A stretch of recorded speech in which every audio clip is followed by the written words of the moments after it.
O Mother Nui, stretch high above this valley. Your starry body is our glory. Then see the hawk of yonder Rahur quit, his fiery splendor, oh so mighty. He brings a light for all our weary souls.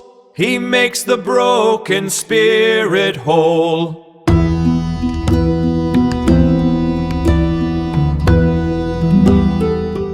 Welcome to today's deep dive. So, if you pull out the Ten of Pentacles from the Rider-Waite-Smith deck, you aren't just looking at a tarot card. No, yeah, not even close. Right. You're actually looking at this highly detailed, hidden architectural blueprint for hoarding intergenerational wealth. So our mission today is to decode this schematic for you. Exactly. We are layering esoteric texts, Kabbalistic architecture, and, well, Italian folk magic to see exactly how ancient mystics engineered lasting legacy. And the RWS illustration is crazy because it's just hiding in plain sight. Oh, completely. Like, that camouflage transforms it from a mundane family portrait into a literal schematic. The 10 floating coins perfectly overlay the Kabbalistic tree of life. Wait, perfectly? Perfectly. And because this is the 10 of Pentacles, the energy has fully descended into Malkuth, which is the physical, dense world.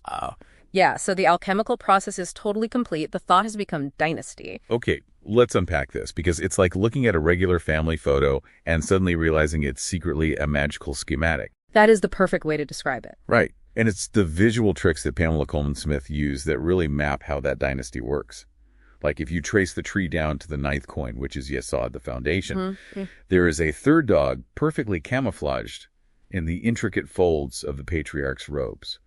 It's a brilliant optical illusion. It really is. And what's fascinating here is that camouflage is really the central engine of the card. Because Yesod acts as the energetic filter. Exactly. It's the filter just before physical manifestation. So by burying that dog in the patriarch's robes, the card is showing us that even at peak material density, an invisible unconscious matrix is actively running the show right beneath the surface. But wait, once this massive physical legacy is built, how does a family keep it from just crumbling under its own weight?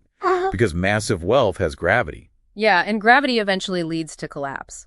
But Aleister Crowley actually tackled that structural flaw directly in the Thoth deck. Oh, right, with the astrology stuff. Yes, through the card's astrological link, which is Mercury exalted in the sign of Virgo. See, I've always found that placement counterintuitive. Yeah. I mean, when we talk about dynasty building wealth, don't we usually look to Jupiter for, boundless expansion or luck?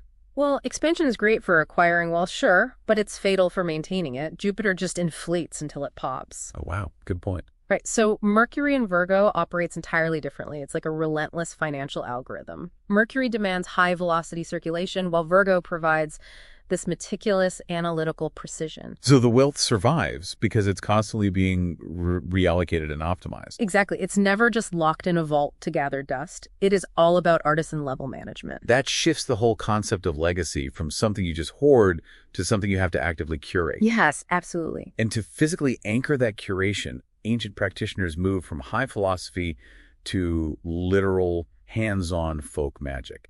Here's where it gets really interesting, because in southern Italy, practitioners of Benedicaria didn't just meditate on these concepts. No, they built physical closed-loop systems to protect the family line. Physical protection was paramount. Right.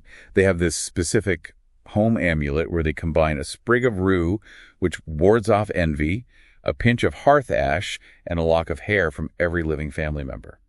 And if we connect this to the bigger picture, the hearth ash acts as the motherboard.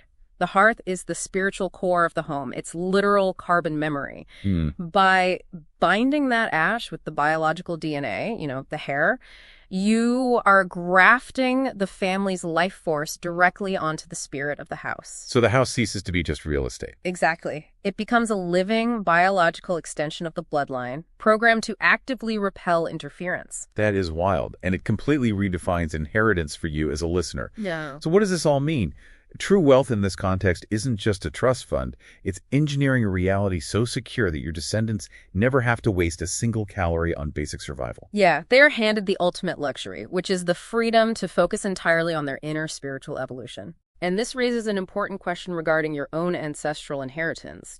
What unseen matrices are we currently programming for our own descendants? Are we building algorithms of circulation, or are we just hoarding? That is such a fascinating paradox to leave you with, to consider.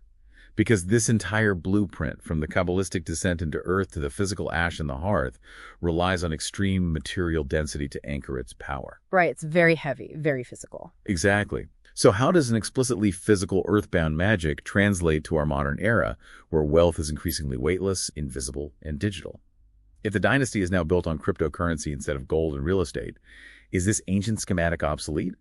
Or is it just waiting for a new kind of architect?